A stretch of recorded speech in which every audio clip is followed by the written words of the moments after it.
It's the Sunburnt podcast. You found us. We love comedy. We love travel. And this man right here, you know him from Netflix and his amazing stand-up special, Move Closer, Philadelphia's own Chantry.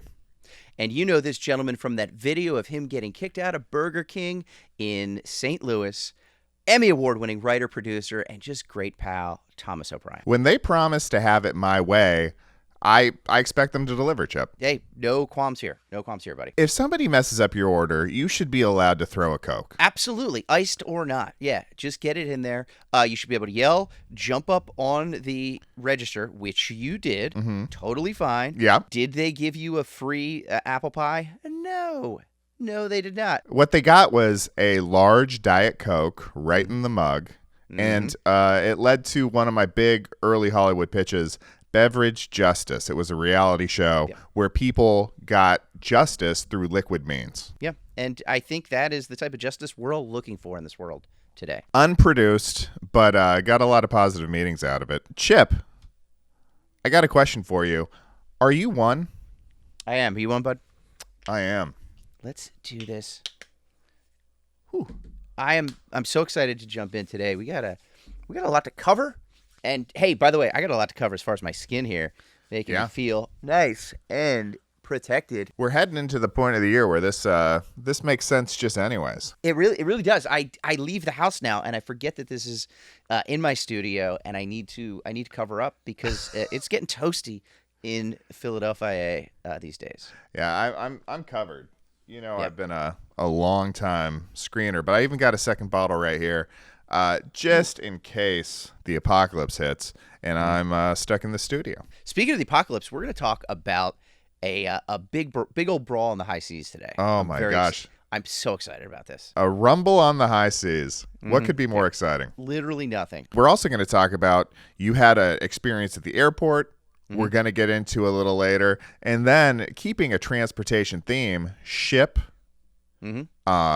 airplane. Yep. And then we're also going to get to the promised trolley story from last week. I mean, I hope we're really hyping this up because there's not much of a story, but it is transportation related. Planes, trains, and automobiles. But I love it. All right. Well, I see no reason to hold back. Let's get into it, Chip. Let's do it. Hello, front desk. Hey, this is Thomas O'Brien in room 316. I want to register a complaint against my neighbors. Is that okay? Oh, I'm so sorry. Are they too loud? No, they're actually being too quiet. If you want to come up here and listen to the recordings, it's eerie how little they're saying. I'll be right up. Chip, it is episode 12 of the Sunburnt podcast, where we love comedy and tropical travel. Can you even believe it? This has just been a blast, man. We've got 3 months of episodes here. I've read Homer's The Iliad and the Odyssey, and neither of those touch these 12 episodes, the ups and downs, the journeys that we've been on, both audio and visual. Some people say the arcs are too extreme, that they wouldn't happen in real life, but this is real life unfolding as it happens now, everybody. It really is. Breaking news. Yeah. Yeah, this is as real as it gets. Episode 12, we are having thank you so much to all the people listening. We continue to grow. Last week, we almost doubled in followers across all the platforms. Yeah. From week to week. That is, it's still early days, but an insane jump. And we just thank people for getting on board, for saying you're one. Hitting subscribe and follow. That's all really appreciated, and we're thankful for it. And also, just say wherever you are watching, listening, or whatever, we appreciate that with the subscribes. And just we're at Sunburnt Pod on all of the all the socials. Yeah, and a lot of people are saying they get a lot more enjoyment listening to the pod, watching the podcast when they visualize you in your underwear, Chip. Story of my life. Like literally no surprises at all. People literally just walk up to me on the street and say that. I would take you in better if you were just in your undies. And I'm like, yeah, I get it. I know the feeling. Yeah, it's called the whitey tighty bump, and even mentally, it helps a lot. Mm-hmm. Yeah. Chip, 203 days away from Chip Chantry's Thanksgiving in Paradise. We're going to be in Waikiki doing a comedy event, hanging out with the burnt ones. Dude, it's starting to feel real. I actually had a dream about it this week. Were you in your underwear in the dream? A lot of people were in their underwear in this dream. Nice. But it was by the beach. It felt a little more authentic than it would inland per se. Mm-hmm. Yep. But no, it authentically happened. I just woke up in the morning and I had spent in the course of this dream 3 days in Waikiki interacting with burnt ones, interacting with a version of you. It was definitely not you. It was one of those weird dreams where, you know, you're like, I was in a house. I know it was my house, but it's not my house. Of course. I was not in a chantry, but there was a chantry, but it wasn't you. You know what I mean? Yeah. I love it. Who was it? Do you know? Yeah, it was actually former USC quarterback Matt Leinart. Who we get mistaken for each other a lot. Me and I know a lot of similar undie advertisement offers. Yeah.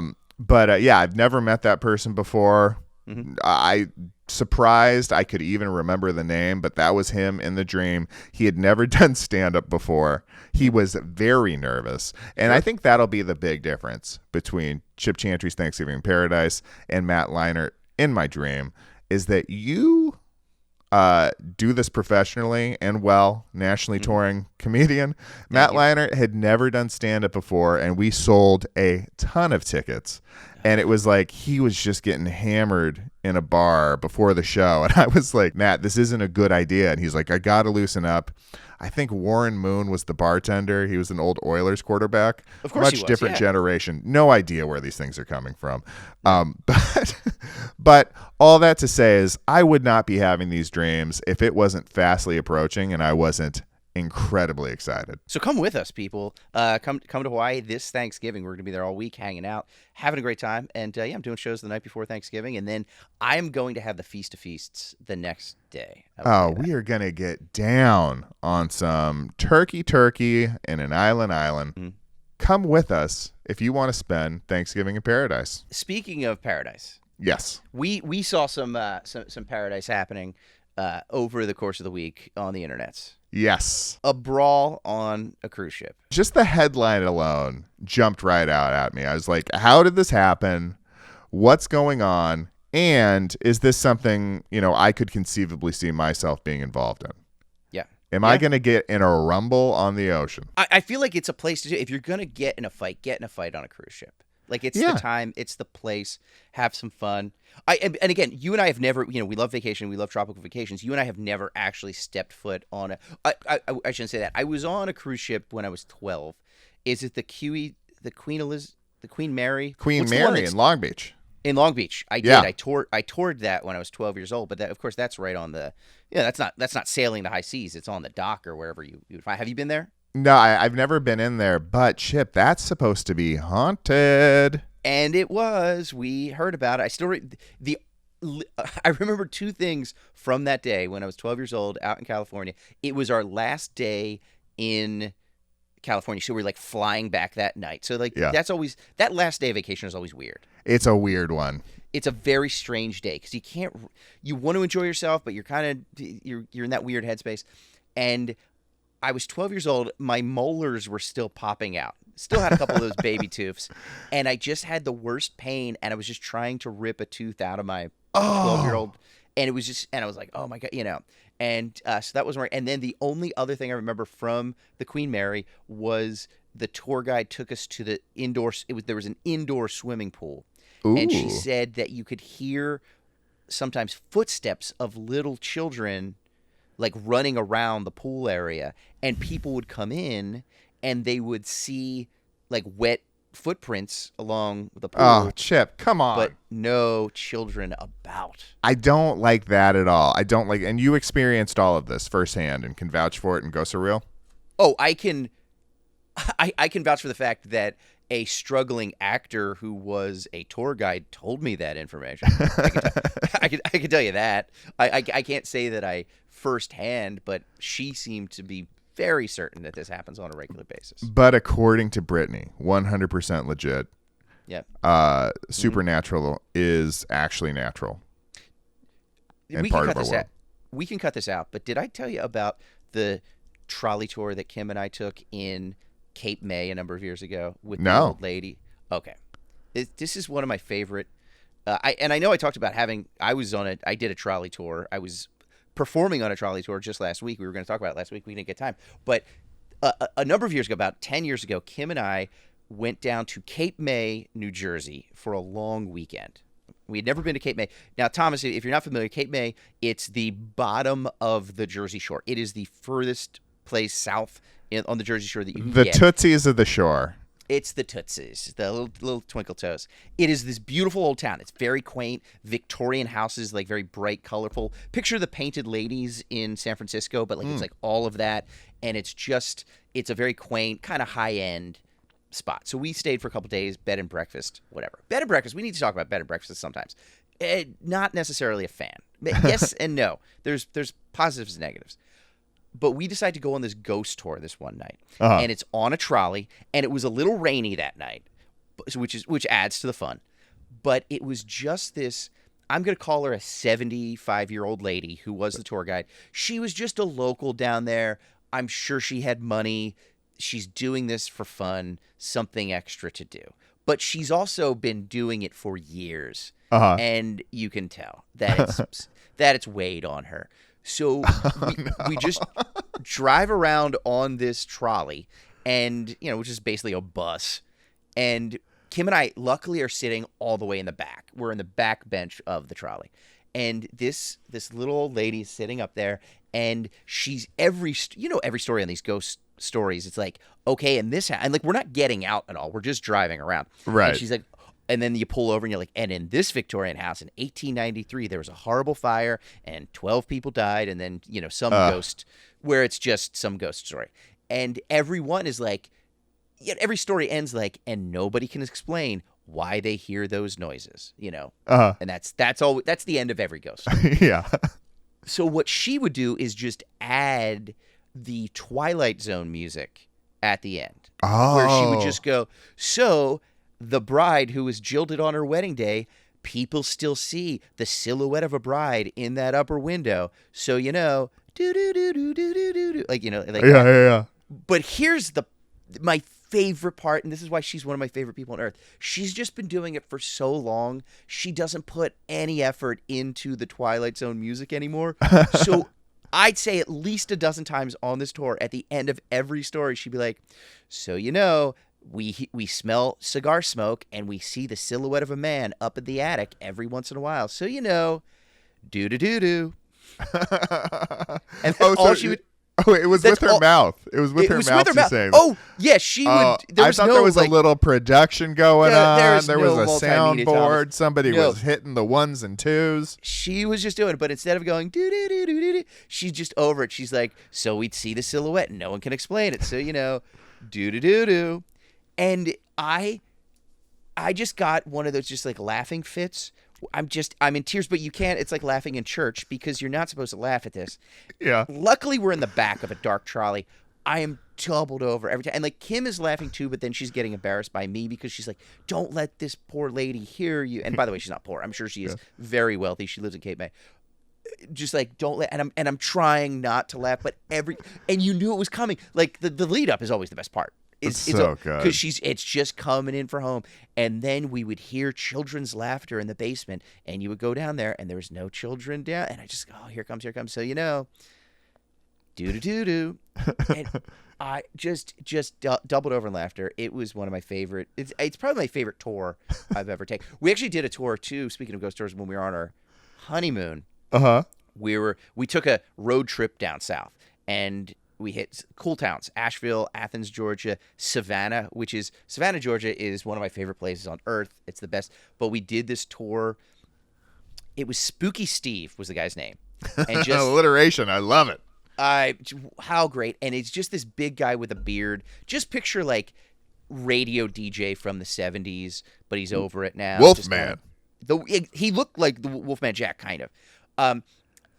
And the tour, it's not a trolley. It's literally a hollowed out old hearse. So it's this hearse with the roof taken off, but then like it's a raised roof. And then it's just like folding chairs in a moving vehicle. And it could probably fit about 12 people. And so we get there early. We're like the first ones there. We meet up at the hearse. And he's kind of talking to us. And he's got this shtick. He's got this, this dude's been around the block. You know, he's Yeah. seen some he definitely toured with Maiden at some point. Like this, Yeah. this is this dude. So Big roadie energy. big roadie energy that maybe also did close up magic in some really shady spots. You know, like that kind of vibe. Yeah. And listens to a lot of talk radio, I'm sure. Uh-huh. And he's kind of doing a shtick with us. And I'm like, oh, this is going to be exhausting, you know? Yeah.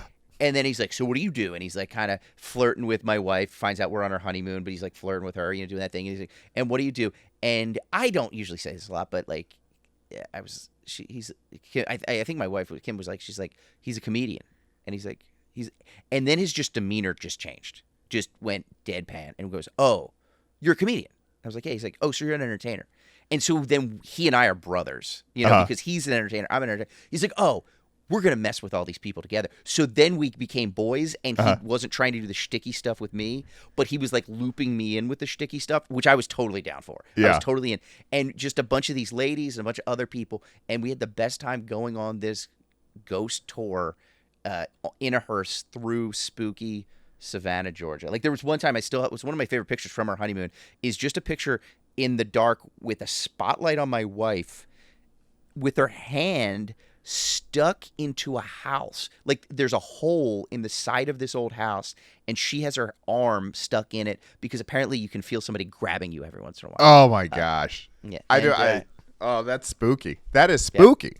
Yeah. There is something about those like quaint old tours that are obviously ridiculous but over the top, but it's like if you can just buy into it and just I go to watch the other people go on the tour. Yeah. Does that make sense? You know, and it's just I have so much fun doing those things. Oh, everything's a buy-in. Everything's a buy-in. You're only going to have as much fun as you let yourself.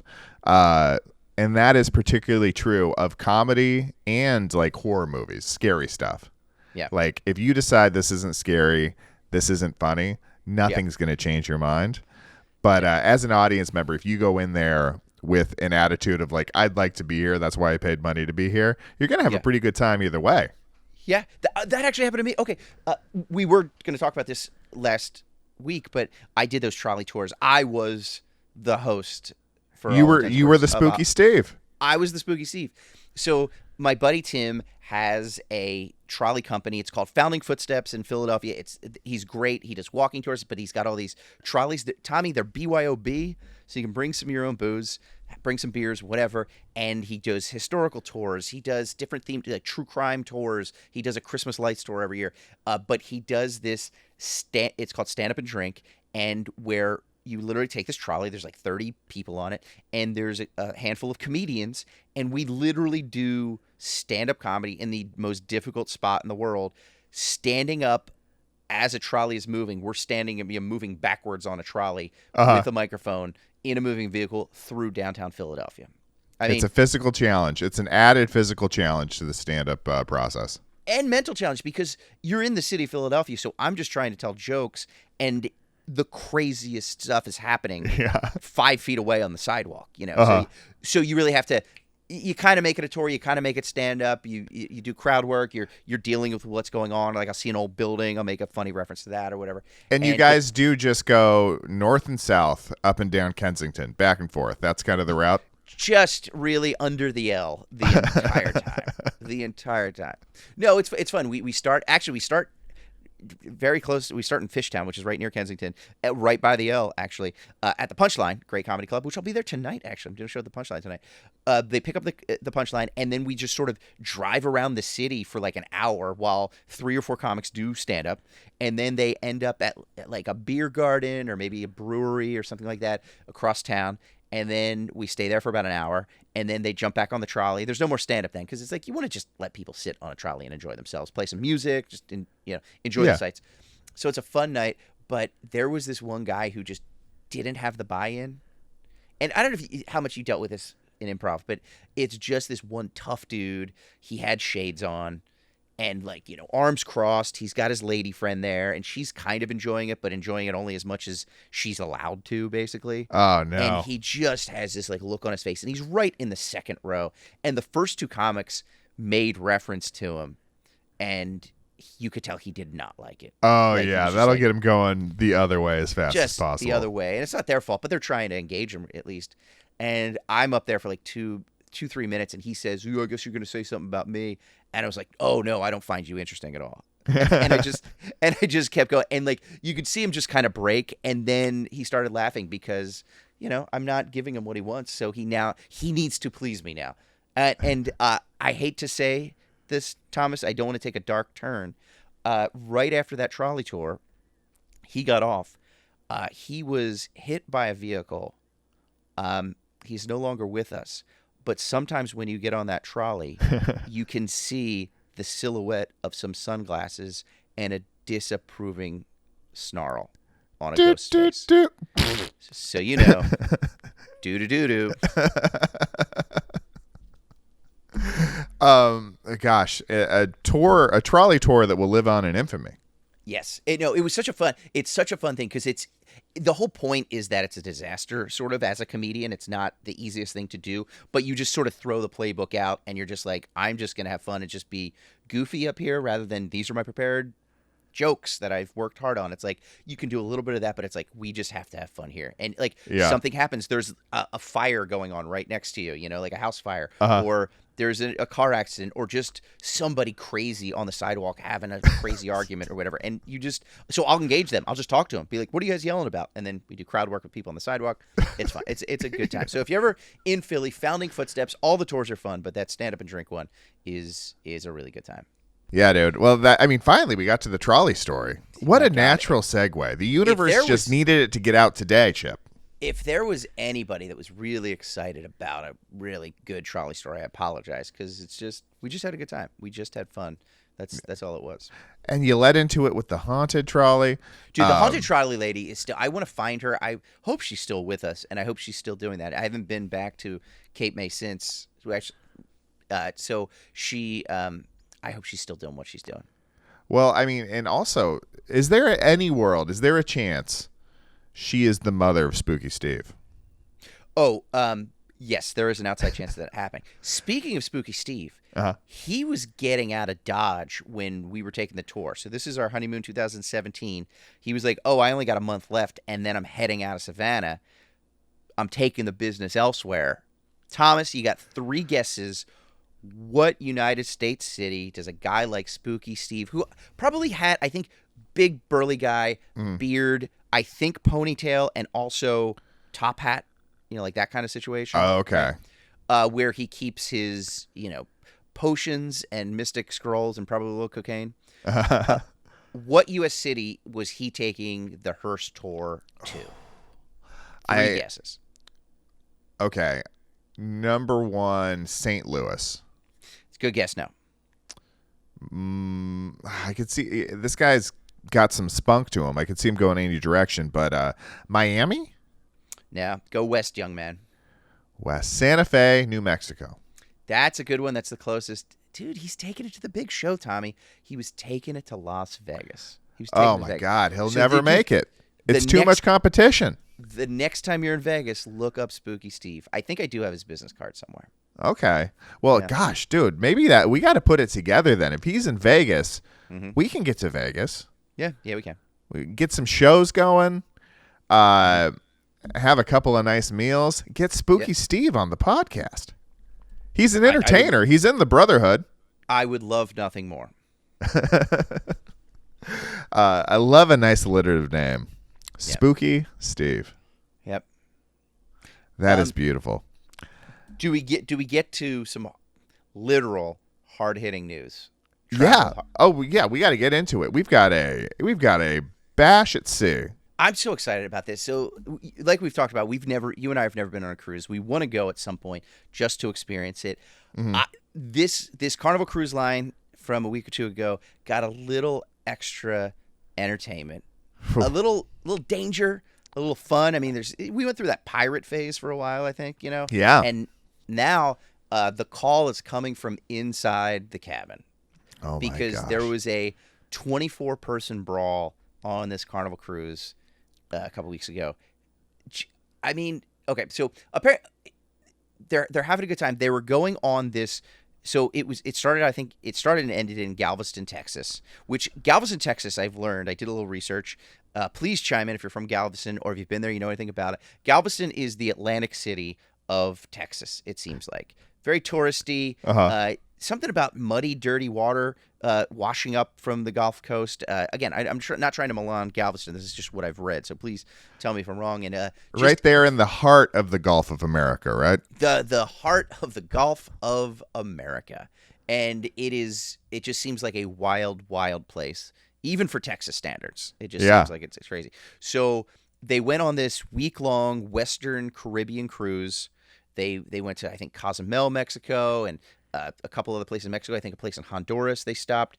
They're coming back. They're done. The tour is over. Everybody's like, hey, we had a great time. They're disembarking, which, Thomas, that means getting off the boat. I mean, we're getting into the cruise lingo.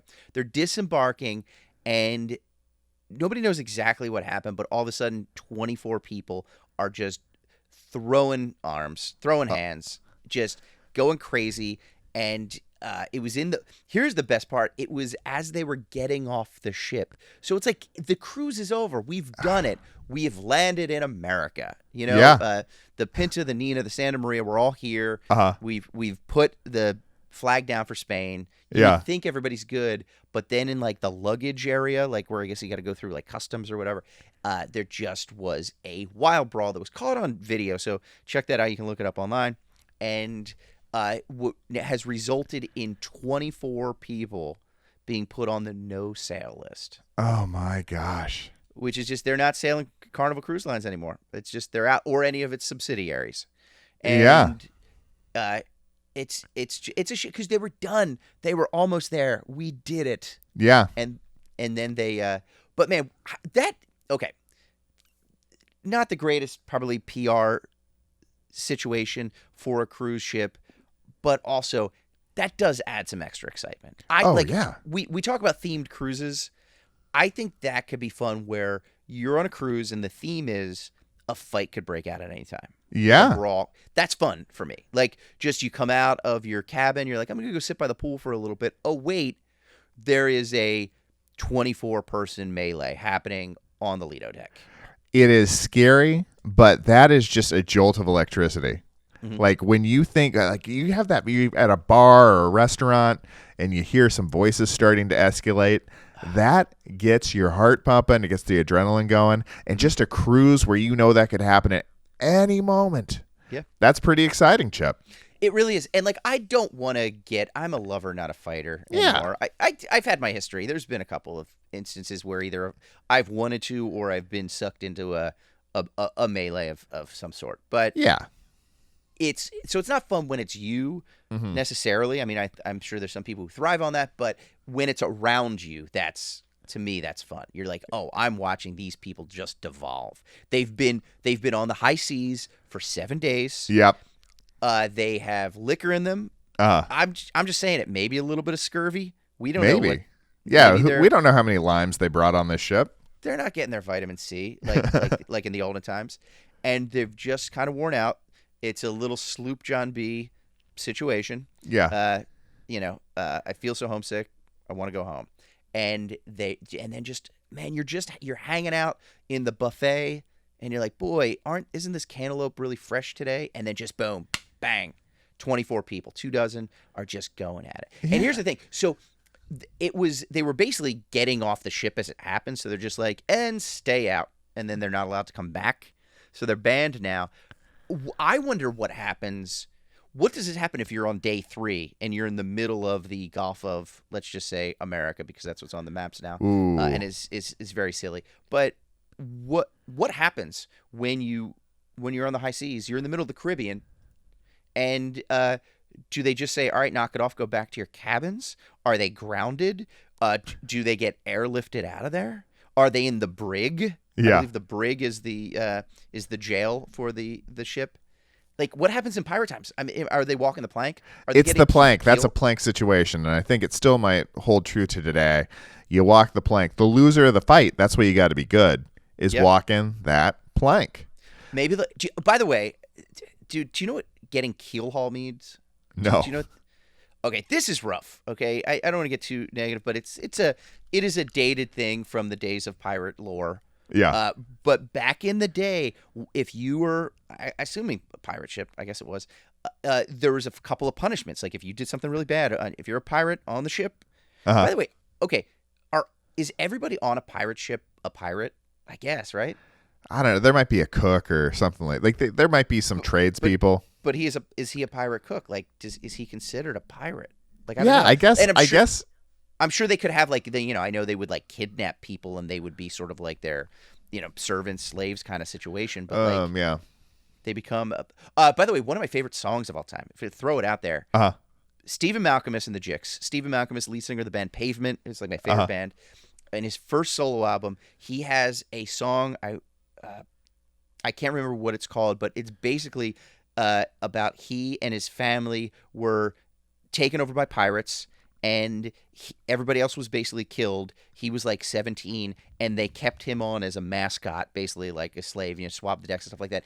And then as the verses go, he just rises up through the ranks until he's the captain of the pirate ship now, and now he is just the pillaging pirate. And it's just what a story of triumph. Yeah. Going from being kidnapped by pirates to working your way up the chain to becoming the corporate pirate ladder is what I'm saying. You grow where you planted. I think this guy would have taken over any family business he wound up in, but he was roaming and marauding on the high seas. Oh, I think it's called The Hook. I think that's the song. I think it's called The Hook. I could be wrong with that. Oh, but, I like that. That anyway, plays into pirates. That plays into music. Back to pirates. So we all know about walking the plank. Yeah. And I think we think that that's like, oh, it's kind of funny. You jump off that high dive and you fall in the water. But it's no, like, well, then that's death it. at sea. Right. But then I think this is even more brutal. Now, you wouldn't necessarily be killed, but you could be. So they would keel haul you if you were a pirate who did something really bad. Yeah. And so what they would do is basically tie a rope, if I'm getting this right, and throw it off the front of the ship, the bow, if you will. Yeah. And then it would like kind of like go underneath the hull of the ship, and it would come back the other side, I guess, right? So they'd almost have like a pulley system, right? And then they would tie you to the rope. So like you know how like on like a pirate ship there's like that lady with the bosoms who's like in the front of the pirate ship that's carved into that picture that, but that's you. That's a person like that's tied there. And then what they do is they pull you down under the ship, under the water. And they pull it and they drag you. So not only you can't breathe under there for, I don't know how long it takes, 2 minutes or something like that. Yeah. But then all of those barnacles and everything on the hull of the bottom of the ship is just, you are just getting cut to pieces on your back as you're just going under there. And then they pull you up the other side and you are keel hauled. And that's what on the keel. And So getting back to the cruise line. I don't think they're going to do that to people. I don't think they're technically allowed. But again, I will say, if you're in international waters, I still love the idea of international waters. Do what you do. Yeah. Live free. Yeah. Yeah. Jareth Cute story. Yes, Jareth Cute story. Maritime law. he knows the rules about the high seas. Yeah. Still one of my favorite just flashbacks is just you're a crook, Captain Hook, and it's just he is the lawyer for against Captain Hook, and then it's just Buster who is on the stand as Captain Hook, a young Buster, and his hook falls off as things happen in a middle school production, only to know that years later he has his own hook hand.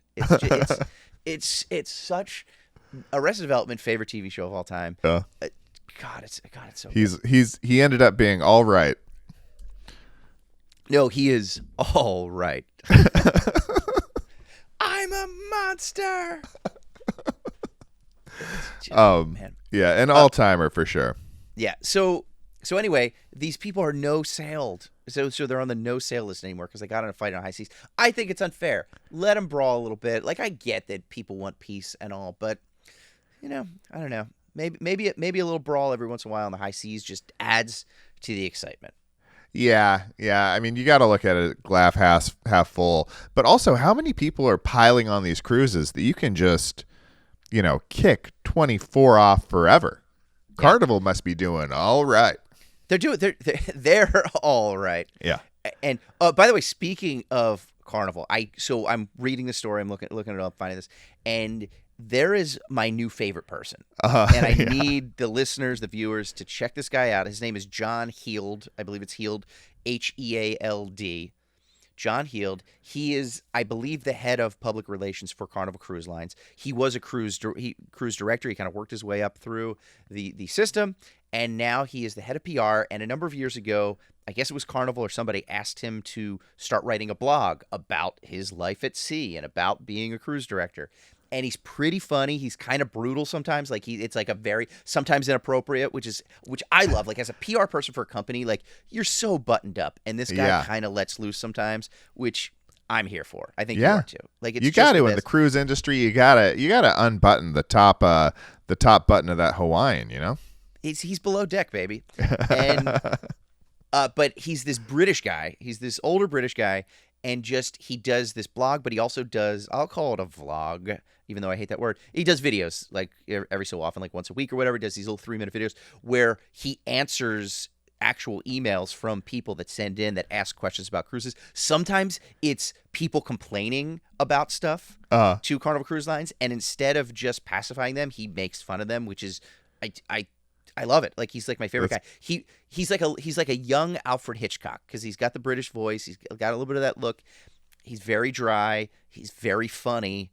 And but so apparently, I guess, so obviously this video and the story gets released about this big fight on the high seas, and people are commenting, of course, and they're blaming Carnival Cruise Lines for whatever, and they're going back. And he had a quote in this article, Thomas, the one article that I read. Where just picture this with a British accent.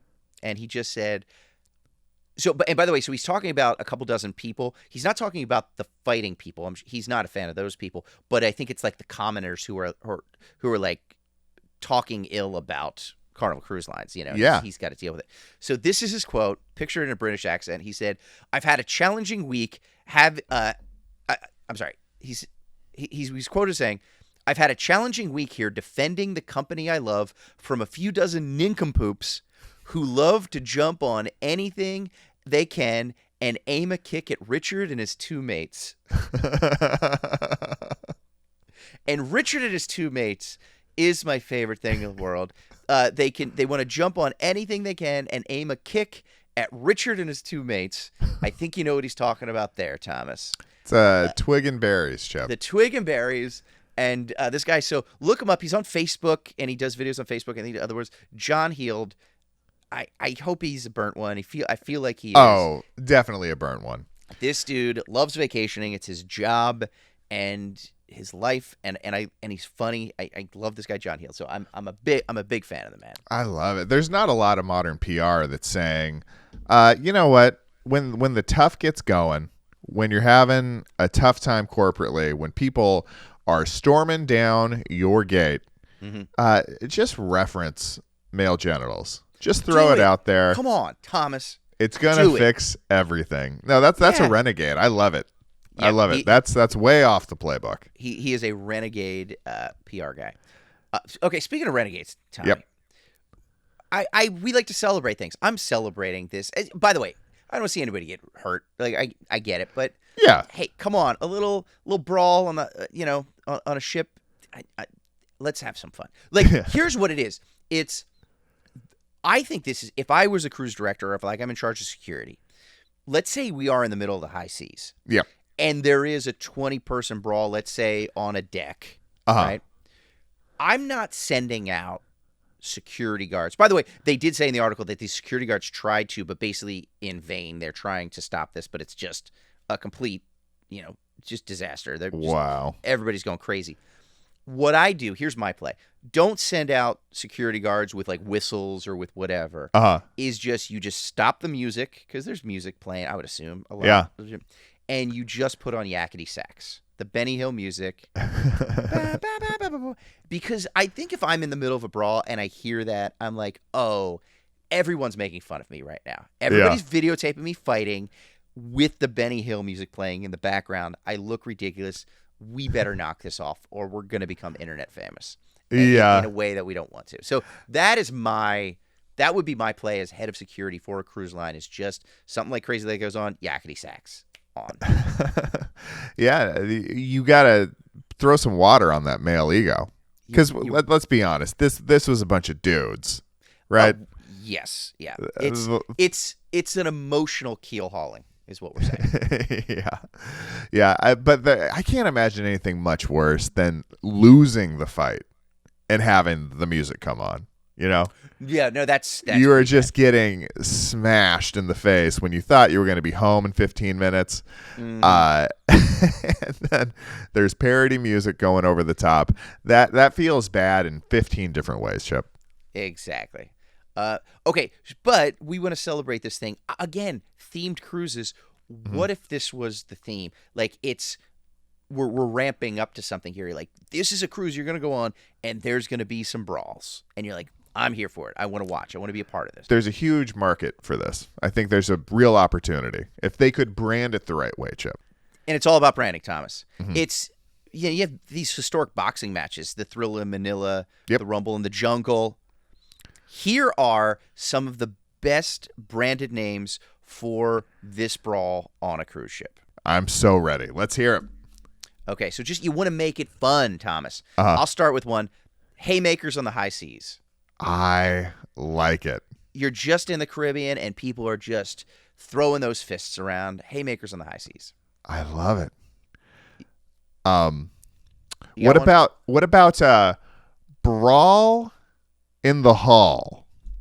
Oh, I love it. I love it. Brawl in the Hall. Ding, ding, ding, ding, ding. That's perfect. How about the Galveston Bruise cruise? Oh, I love it.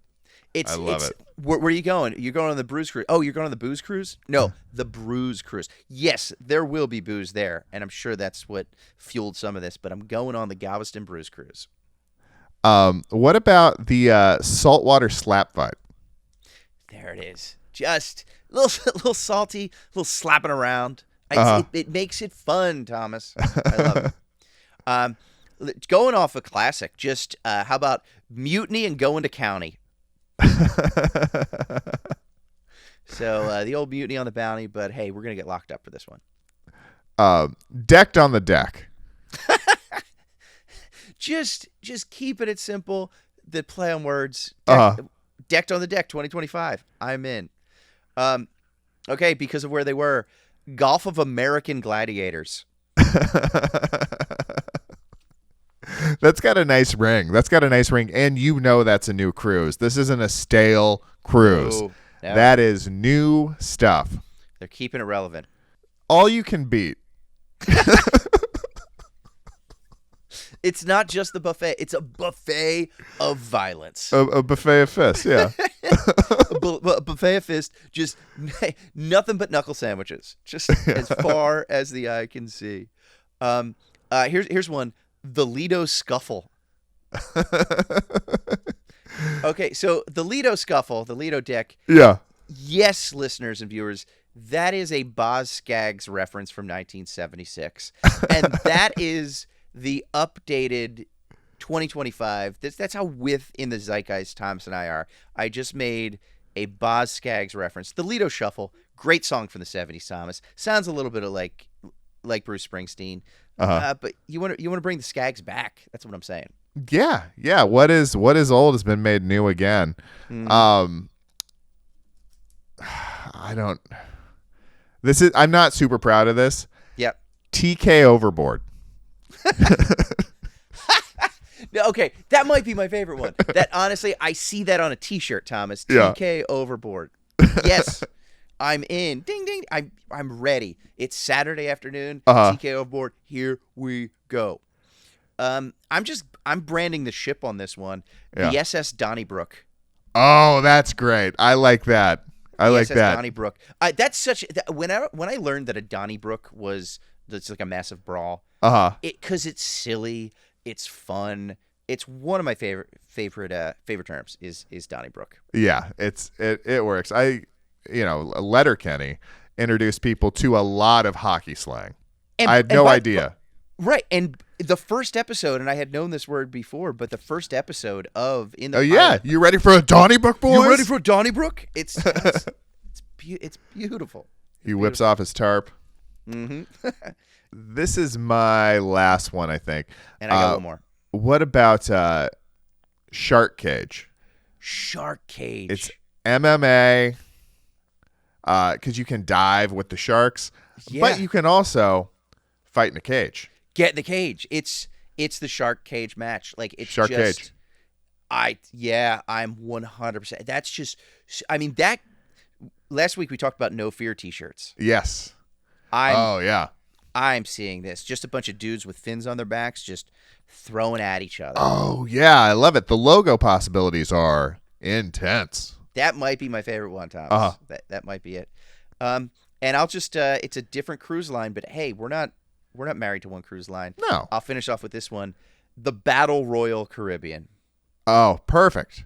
Right? So it's just, you're just what ship are you going on? It's always like, the Excelsior or the Promenade or this. Oh, by the way, this is great. This ship was called the Carnival Jubilee. That was the ship where the fight was. It plays against type. That's not what you expected at Jubilee. No, not at all, but I love it. So, yeah, the Battle Royal Caribbean. It's like you know what you're getting into if you board this vessel.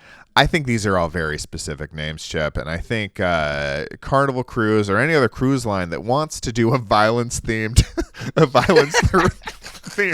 shuffle around the Caribbean would be smart to borrow one of these names. Unfortunately, we've trademarked all of them. TM. Yep. We said TM. We own all of these. If you want to use them, get in touch with us. We're very reasonable. We're easy to do a deal with.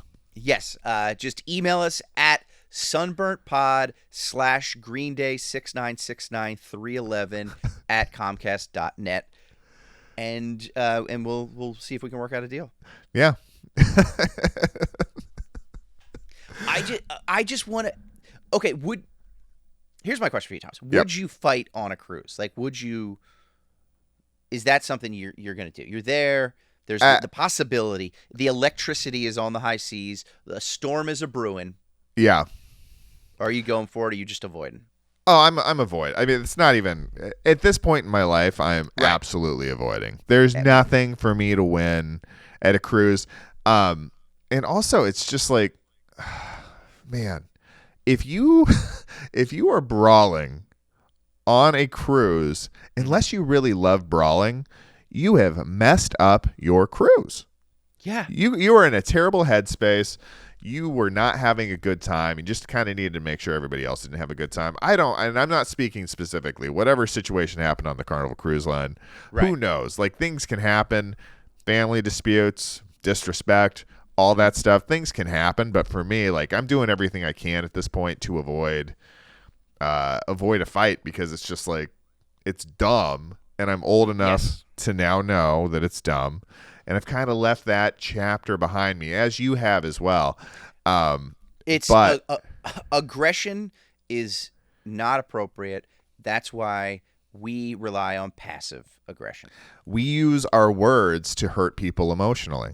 Yes, we do. And we tear them from the inside out, not from the outside in. Yeah. But that being said, I'm a big fan of MMA. I love boxing.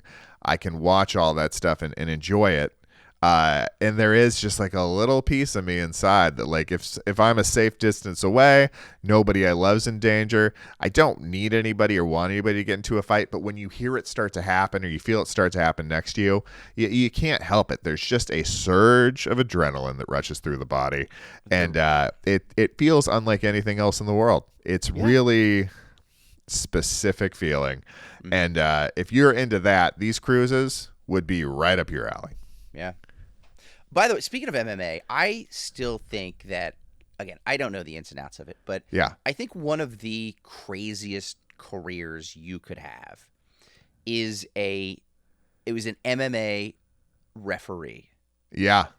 It's okay. I don't want to take anything away from these guys, but as far as referees go, doesn't seem like the most difficult job. Like, if you're a basketball referee or a football referee or an umpire, you have to know every single rule, and you have to keep an eye on every single moment. There's 12 guys on the field on each side, whatever, and there's all this motion. You got to watch it, and you have to know this one little thing. It's a game of inches, and there's all these little rules that you have to know.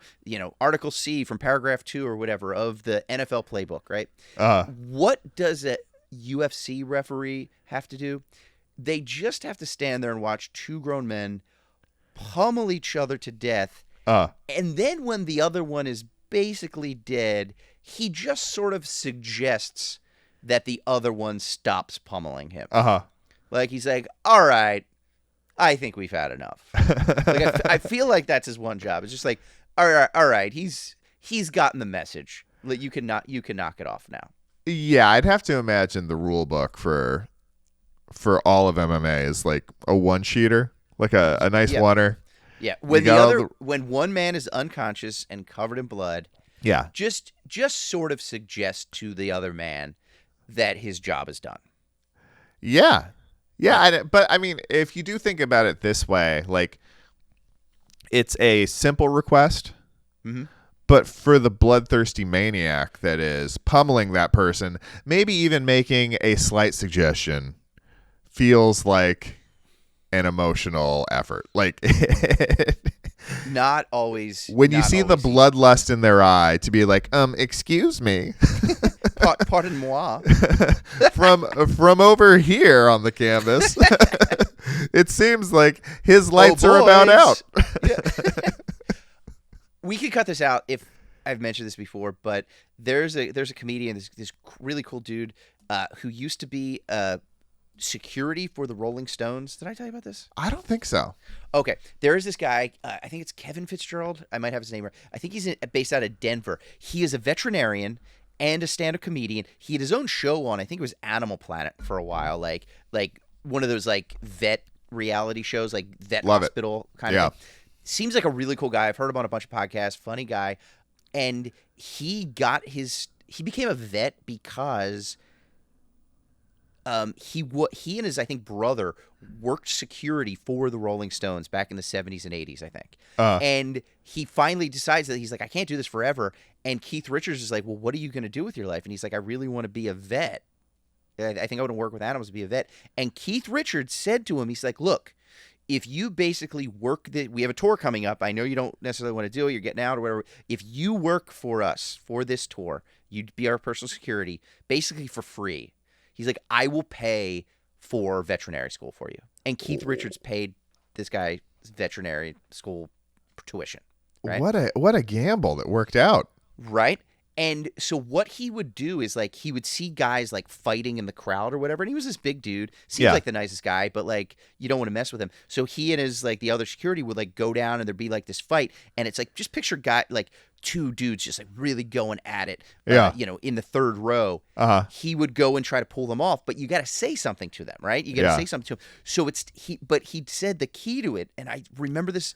This is one of the biggest lessons I'll remember. If you're ever in this situation, like, instead of being like, stop it, knock it off, you get off of him, security's here, like, whatever. He just will grab a guy and just kind of whisper into his ear, just kind of say into the ear. He'll just go, did you leave the TV on? or he'll be like, where'd you park the car? And then it just you're not expecting to hear that. And so a guy will be like going at it and he'll just be like, did you leave the TV on? And that's just so interesting. For a split second, the guy will be like, what? And then that's just when he's like, then you just pound him. Because you catch him off guard. You just say something to him that he's just not expecting. Yeah. And you're just, hey, what? And then boom. And then his defenses are down you have about 2 seconds where his defenses are down. And that's when you grab him. Yeah. Because when you're brawling, it's all instinct. And like, he gets him to switch that or flip that switch. He asks him a question. Mm-hmm. As simple as it may be, now they're thinking, it's like, if they thought a little longer, they'd be like, what am I doing here? Yeah. The neurons are firing differently. So whenever I see, and I think this is something I do, because I'm not the toughest guy in the world, but it's like, I'm a little crazy. And whenever, like, there's a situation, like, don't say the meanest thing. Again, you and I always go to humor. So we'll say something mean but funny. But, like, if you just say something that's kind of wild or out of left field that they're just not expecting, they're like, what? Like, and it really shakes people. Like, they're just, you're like, wait, this guy is not on the same plane as me right now. Uh-huh. And it can be very, very jarring. I can imagine. Shout out to him. I think it's Kevin Fitzgerald. I hope I got the name right, but yeah, it's something I'll always remember from in a fight. Just lock in with somebody and just be like, "Did you get mom the birthday present?" And what? And then boom, take him down. Speaking of taking him down, yeah, it's almost time to take us down. I think it is almost time to take us down. We've talked about a lot. We've had a lot of fun. We didn't get to the airport. We'll get to the airport next week. I think we could do a whole episode probably on airport travel and just the ins and outs of airports. I have a couple of stories that some embarrassing interactions I've had at airports, and I just had to pick my wife up from. She was hiking in Italy with her mom, and I picked them up from Philly International Airport just the other day. And man, what an experience! So I can only imagine. That sounds awesome. Yeah. I'm actually because of airport or airline travel, I'm avoiding this season of Nathan Fielder's The Rehearsal. Oh, is that right? It is about airplanes going down. Why do they go down? And can rehearsing help people avoid airplanes going down? And I've got some air travel coming up. I just cannot have all that in my mind right now. I'm really excited to check it out at some point, but I love that man so much. Good gravy, dude. I can't focus on planes going down for a long time and then get on one. It is too spooky. Spooky like Steve. Spooky like Steve. On that callback, this is the Sunburnt Podcast. We love tropical travel and comedy. Thanks so much for joining us. Chip is one. I am one. And if you made it this far, you are one too. We'll see you next time. Hello, front desk.